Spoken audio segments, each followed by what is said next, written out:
How you guys doing?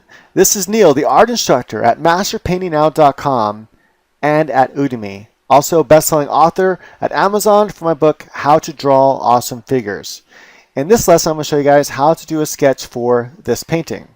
You can find this full real-time lesson. This is going to be sped up by 400%. You can find the full real-time lesson in my course, How to Paint with Manga Studio. I'll go ahead and link to that and also give you guys a discount. It's normally $98. I'm going to give a discount to only $10. You can buy it for $10 with the discount code. Just click on it and go check it out. All right, so the first thing I do is I lay down my horizon line, and then I lay down all the components I want to end the painting. I keep it very simple and loose. You don't want to put too much details, no reason, because all that details will be done in the painting process. So why do this big sketching process when you're just going to cover it up with paint anyway, and none of it's going to remain? Unless, of course, you're doing more of like a comic-y type thing where you're going to ink it and color it. That's different, though. If you're going to be painting, though, the sketch is going to be totally gone, not going to be there at all. So I have the tree in the foreground to kind of give this forced perspective. I have the idea of perspective. You want things overlapping each other.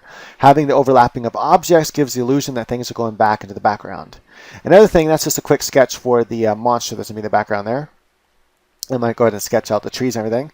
Now, one thing that's really important is how I draw the road. So the road, if I pull it down more like I just did, gives this illusion that we're going uphill. So it also has a nice S-curve. I'm going to repeat the S-curve over here to the right with how the water flows in between the actual, I guess we can call them peninsulas, the parts of the land that come out there into the water. We have one in the more in the foreground or midground, and then one in the background, which is going to be a lighthouse. Now, the main thing I was trying to accomplish with this sketch was not to have like a masterpiece or something like that, but I wanted to make a painting that covered a lot of stuff, that we learned how to paint a lot of stuff in one painting.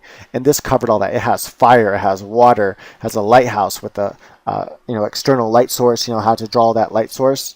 That boat goes bye-bye, so it's all right. I'm just kind of testing out different things. We have clouds in the night sky. We have a moon. We have a bridge with brick. We have a tree, or at least a part of a tree. We have bushes. We have road. We have a woman. We have a monster. The woman has different textures or skin, how to paint hair. So there's all kinds of like individual little mini how to paint things all kept here in one video. That's pretty cool, I think. All right, so after I had the main ideas down and sketched out, then I got to figure out the rest of the composition. Now, the part I was debating with still here is, should I do a female that's running away from the troll, monster, demon thing?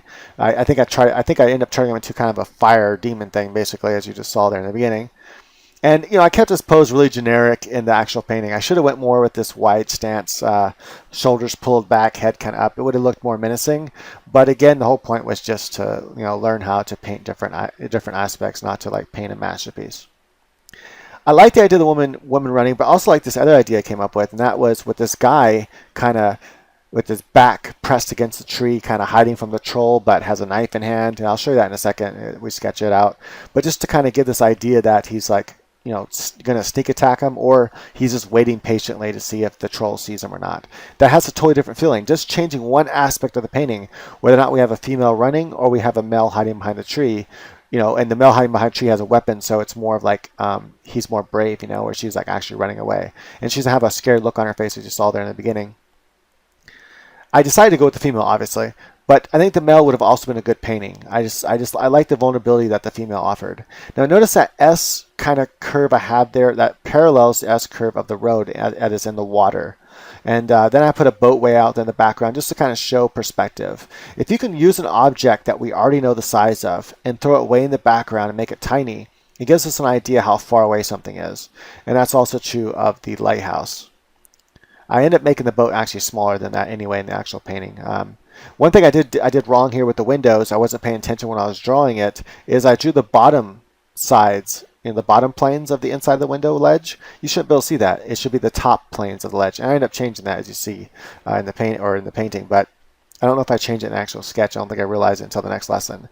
So this is actually lesson 2 of section 8 of an entire course on how to paint with Manga Studio. Now, people see that title and they think, oh, that's all about just painting with Manga Studio. No, actually it's not. It's about digital painting in general. A lot of the things you can even apply to traditional painting.